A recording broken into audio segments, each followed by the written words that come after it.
Alright, y'all, welcome back to Son's Country Living. Look here, it is cold. We had a the temperatures went up, but the snow's starting to melt. But look here, it was bone cold yesterday. All the girls are out this morning. How you doing, sir? And they're ready to be fed, so we're gonna tend to them. It's days like today that are cold that can get a little aggravating for homesteading. I know it does for me because water freezes and you have to change it out and stuff. And but it ain't no big deal. I love doing it. But anyway, let's take care of all of God's wonderful little chickens, you know.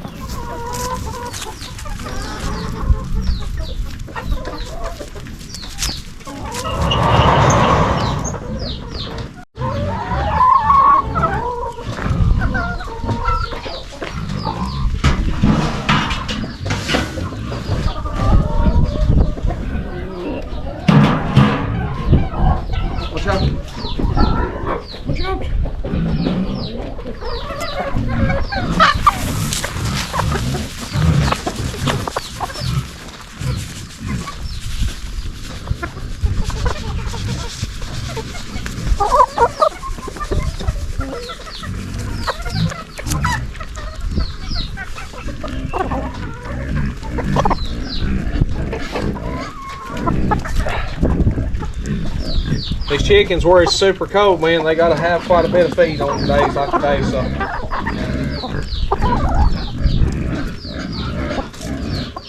Hang on, Peck.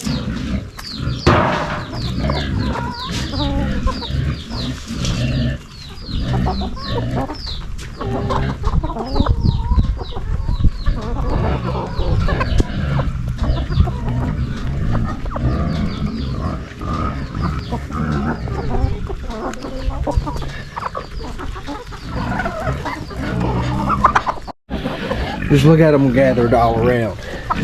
Does the corn taste good today? I need to know. Okay, is it good?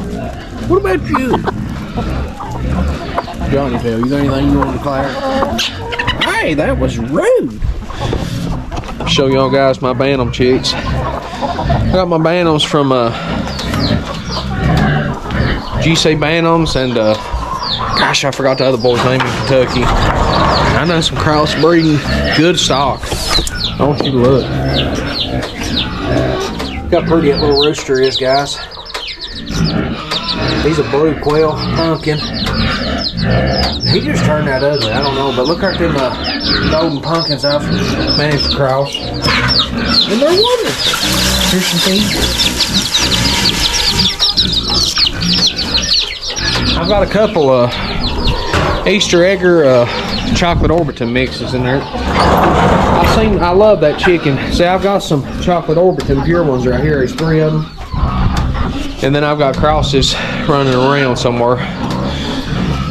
Look at you. Look how poofy you are. To me, I think that's the prettiest chicken I've ever seen is them. Alright, I need to get the pigs some feed.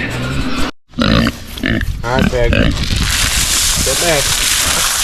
That's all me. You're gonna get me shocked by the thing, okay?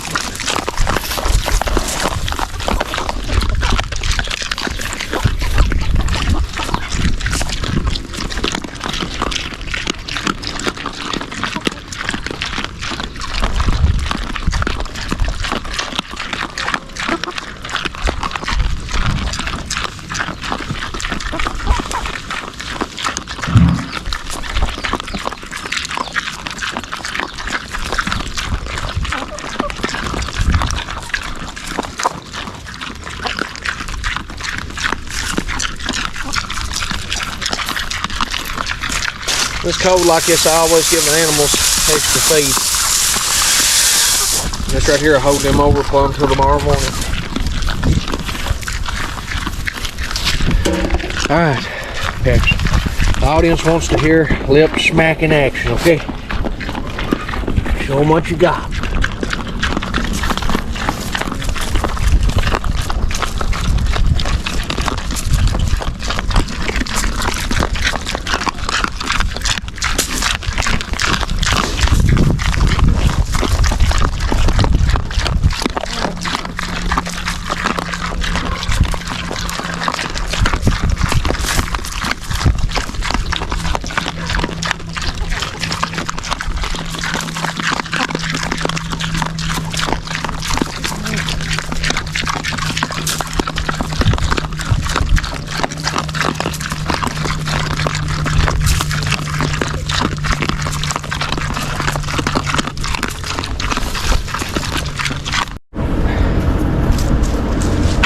Alright guys, I beat all the ice out of the Benny waters. I don't want to do it on video because it takes too long. This time of year right here is when it starts getting rough. All this.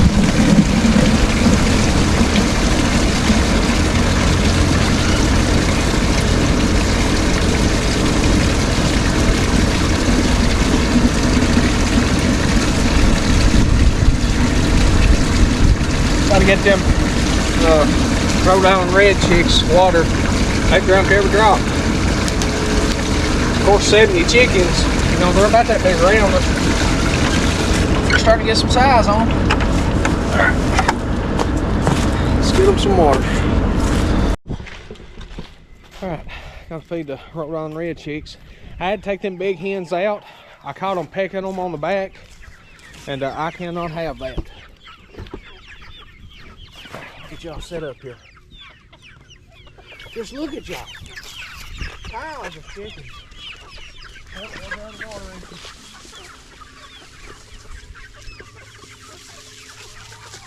guys, you can try to keep from pouring it on them best you can.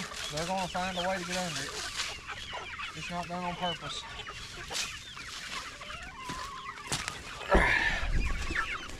See that old hen trying to get back in there? I mean to them chicks, and I'm not having it.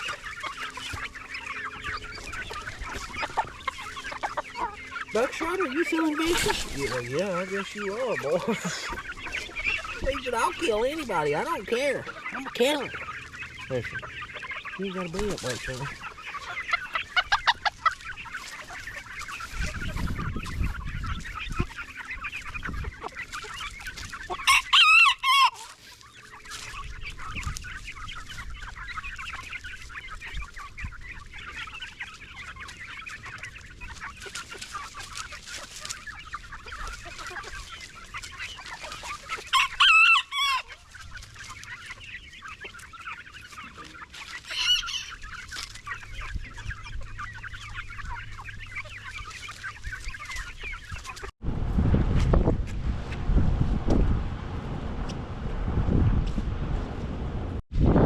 Just running back and forth getting this camera so people can see you walk. I always wondered what it was like for Survivor, man, you know.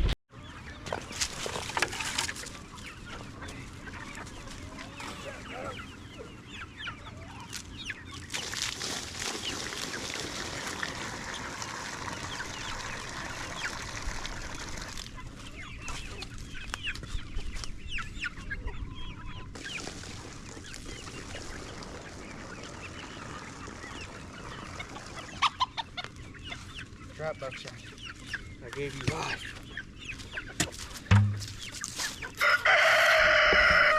Oh, he's excited. Alright. Let's see. I need to get some water to take over here to the Bantams. I need to get them a scoop of feed. So I'll see y'all over there. GoPro, stop recording.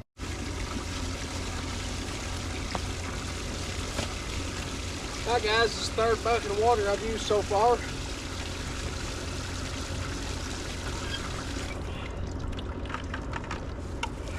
They going to the Bantams. Come on, get them a scoop of feed.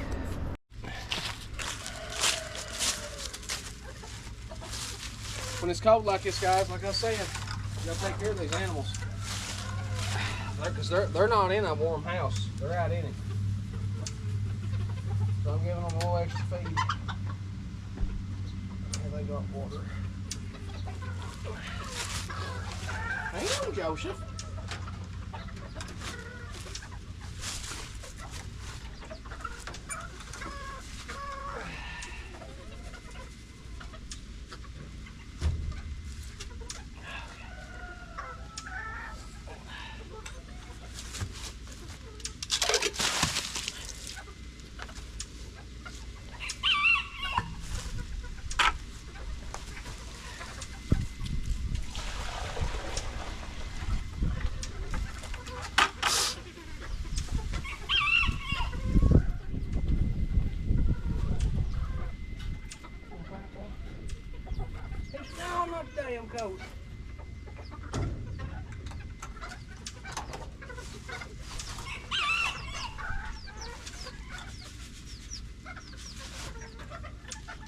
Yeah, I'm giving them quite a bit more feed.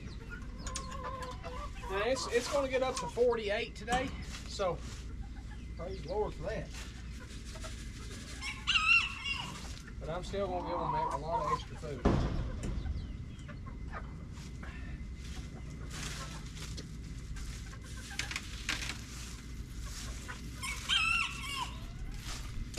I'll give the extra for the chicken.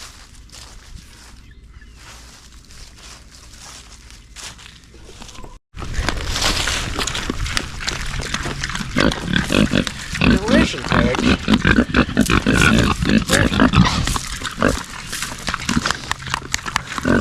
Now, as far as keeping hogs, these are Idaho pasture pigs. 2 strands of electric wire, little Boris cut, and I keep them locked up for 4 or 5 days. Saw it on Just a Few Acres Farm. Never raised hogs before. And look here, they got out. They got shocked instead of running through the fence. That's their safe place, so they ran back there. And they didn't like getting shot, did you?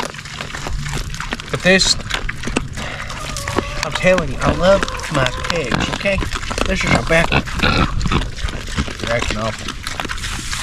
But right now, I'm feeding them corn. I give them 3 scoops a day. And that's, that's roughly 15 pounds of corn. They're a small pig, but look here, the pork is fantastic. Fantastic. Best I ever had. And y'all can't have it, y'all are delicious, can't you? But you can see they're starting to tame down, finally. My last man was so sweet. But this little boy right here, I say he ain't trying to bite me. That's awesome. I think that's the boy anyway. It may not be. But I give them 3 scoops a day. This is a perfect little meat hog for me. Now, are they worth the price of having to feed cost? No. Nope. If you want a hog that you can, that's economical, I guess you call it. Don't take as much feed to feed it out and get it big. Go to a YouTube channel called Homesteading, I think is his name. His name's Chris. I watch him all the time. He raises hogs, and he knows more about it than I do. Because these little pigs right here, they cost money to get them fat.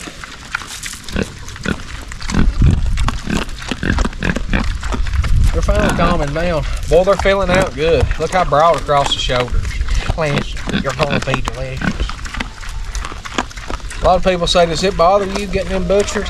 Oh, yeah. Yeah, absolutely. It sure does. You get attached to them. But the thing about it is I'm raising them for meat. That's what I'm raising them for. And if the people that I bought them for, they was raising them for meat. So I've got a choice I can make. I can buy bacon from the store that has lived on a concrete floor, had a terrible life, ain't had a life. Or I can get my own. And I'm telling you, it's amazing, the difference in the meat quality. It's amazing, pig. And look here, they get to run around back here in this holler in the woods. They got a big old pen in there, or shelter in there full of hay. They can nestle up. And, they get to eat acorns and worms. And even a good chicken every now and then. I mean, hey, I know you don't like me being here, but I'm here, okay? But I just want to give one a little butt snack. It makes me feel so good. Because I love pigs, I tell you, I like them a lot.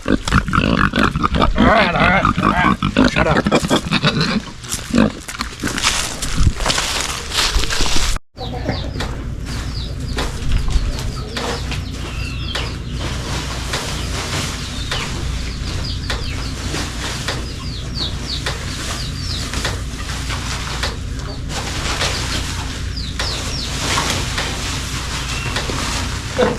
Had the barn clean a week ago.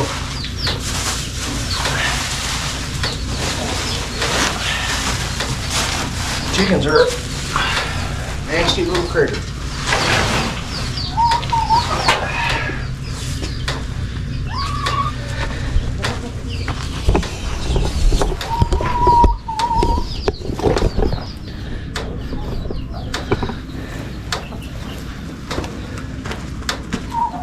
All right, y'all. that concludes today's chores. I got a lot of people asking me lately, Philip, how do you keep stuff from killing your chickens? Well, I've got electric fence around all the way 6 inches off the ground, all the way around these woods, and it circles back around.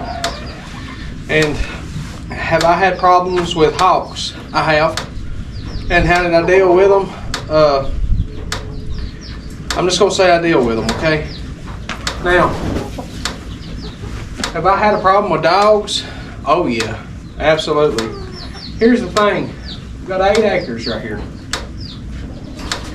If a neighbor's dog comes over and kills chickens, I'll take the dead chickens. I'll tell them, hey, your dog killed my chickens.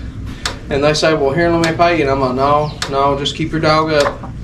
But I'm not dealing with the dead bodies, okay? I could feed on my hogs, but I'll pitch them down. I'll say, right there's what your dog done. Now, the second time, I'll tell him, but like if he keeps it up, I don't want to kill your dog, but I'll have to call law. But the second time your dog comes over and kills, if I'm home, I'm going to call the law, and the law always does the same thing. Their words are exactly the same. This is the law. This is what they say, and they're right. They tell you, shoot the dog. We ain't got time to come back and forth like this. You've already warned them, shoot the dog. Now, have I had to shoot a dog over here? No, not to kill, but I have shot one with bird shot at about 60 yards.